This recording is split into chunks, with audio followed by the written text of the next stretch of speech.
The story kicks off in 1944, right in the thick of World War II, when the air was filled with the constant thunder of gunfire. We are introduced to an American Marine named Allison, stranded somewhere in the Pacific Ocean. His unit had been ambushed by Japanese forces. In the chaos, Allison managed to escape in a rubber raft, drifting for days across the open sea. Alone and exhausted, he eventually spots an island on the horizon.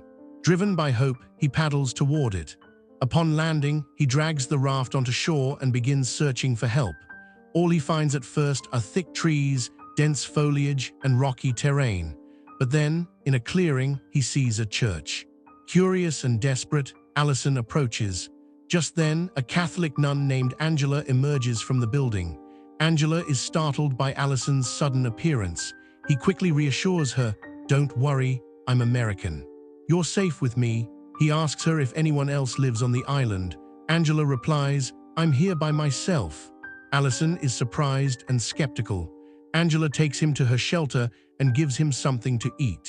Curious, Allison asks, "Why are you living here all alone?" Angela explains that she had arrived with a priest on a mission to rescue older priests from the Japanese forces. But by the time they landed, the Japanese had already taken over the island and had captured the other priests. She and her companion went into hiding, but he soon fell ill and passed away. Since then, she survived on her own. Her people assumed she was captured too, so no one ever came back for her. Allison shares his story in return. "I'm a Marine," he says. "We were attacked by the Japanese. I escaped somehow and ended up here." After eating, he finally gets some rest.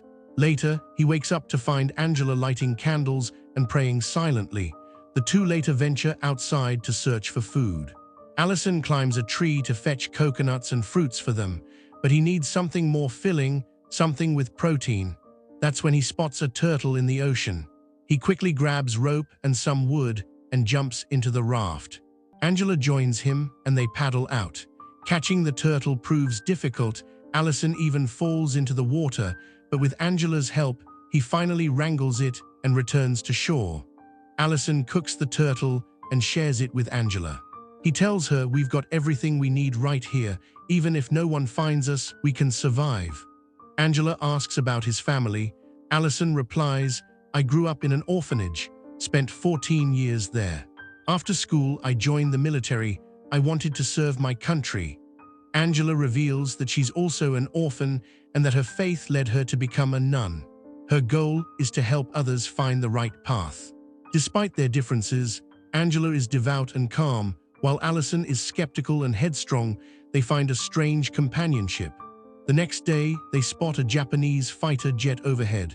Alarmed, Allison grabs Angela and they hide. "We've got to disappear for a while," he tells her.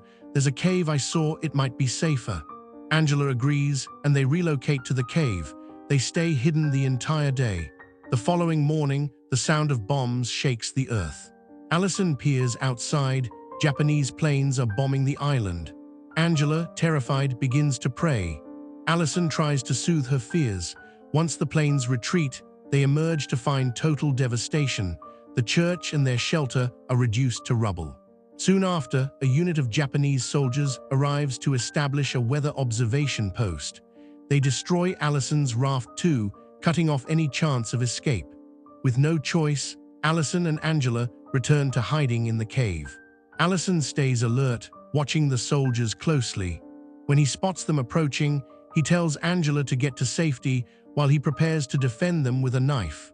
But the soldiers pass by without entering the cave. Angela then suggests surrendering to the Japanese. "They might not harm a nun," she says. "It might give you a chance to get away." But Allison refuses. "It's too risky. You don't know what they're capable of." That evening, he sneaks out of the cave and heads to the opposite side of the island to catch fish. Japanese soldiers spot him, so he plays dead. They fall for the act and move on. Allison catches some fish and returns to the cave. Angela hesitates. She gave up eating meat when she became a nun, but with no other food, she reluctantly eats the fish. It upsets her stomach, and she vomits. She goes to bed hungry. Later that night, Allison silently leaves the cave to spy on the soldiers. He covers his face in soot to stay hidden in the dark. When the coast is clear, he sneaks into the enemy camp and fills a sack with food. But just as he's about to leave, a Japanese soldier approaches. Allison hides, frozen in place. He spends the entire night hidden inside the camp. By morning, the soldiers are busy with training drills. Allison slips out undetected, stashes the bag, and hurries back. Angela, waking up to find him missing, fears the worst and breaks down in tears. But soon Allison returns, and Angela, overjoyed, runs to him. He tells her what he did, but Angela scolds him for leaving without telling her. Allison apologizes. To make it up to her, the next day he gifts Angela a flower and a comb. She smiles. He asks, "Have you ever thought about leaving the life of a nun?" Angela explains that she hasn't taken her final vows yet. "It takes 5 years to become a nun officially. I'm still in that period of discernment." Allison, clearly growing fond of her, is hopeful, but just then they hear noise outside. The Japanese are leaving the island. Both are thrilled. With the supplies the soldiers left behind, food is no longer a concern. Later, Allison opens up. "I've felt alone my entire life, but with you, I've found peace. I love you, Angela. I don't want you to finish your vows. I want to be with you when this war ends." Angela is taken aback. "I've already dedicated myself to God," she says gently. "I can't turn my back on him now." Allison, heartbroken, says, "If I crossed a line, forgive me."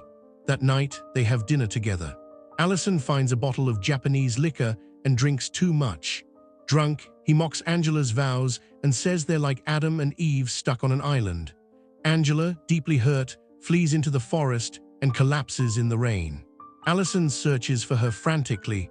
At dawn, he finds her unconscious. He scoops her up and heads toward the camp, only to discover the Japanese have returned. He doubles back and hides her in the cave. Her condition worsens. Desperate, Allison breaks into the enemy camp again, stealing medicine and blankets. A soldier spots him. Allison stabs him and hides the body. Back at the cave, he changes Angela's wet clothes and administers the medicine. For the first time, Allison prays. Angela regains consciousness the next morning. When she asks who changed her clothes, Allison admits it was him. He apologizes again for the night before. She forgives him. Suddenly, explosions rock the island. The Japanese are shelling the area, trying to flush Allison out. They've realized he killed one of their men. He explains to Angela that he acted in self-defense. She is shaken and prays for forgiveness. Japanese soldiers approach the cave. One yells, "If anyone's inside, come out, or we throw in a grenade." Allison and Angela face two options: surrender or die. Angela begins praying, thinking their time has come. But just then, heavy bombing rains down from above. The US Navy is attacking the island. Allison and Angela emerge and witness American planes blasting the Japanese. Allison realizes the soldiers won't be able to land safely because the Japanese have mounted 4 heavy cannons. "I need to destroy them," he says. "God wants me to help our troops." Angela nods, allowing him to go. Allison runs through the bombed-out terrain, dodging gunfire. Despite being wounded, he manages to destroy all 4 cannons. His courage saves countless American lives. The bombing stops. Angela rushes out to tend to his injuries. Allison tells her, "It's time to part ways. Maybe we'll never see each other again." Angela, tearful, replies, "Even if we're apart, you'll always be in my heart." American troops land and raise the US flag. When the Navy captain sees Allison alive, he's stunned. They all thought he was dead. Allison is placed on a stretcher. Angela walks beside him as he's carried away. Allison never pressured Angela to change her calling. And Angela, in turn, deeply respected Allison's love and sacrifices. The film leaves us with a profound truth. Real love isn't always about being together. Sometimes it's about understanding, respect, and remaining connected, even when miles apart.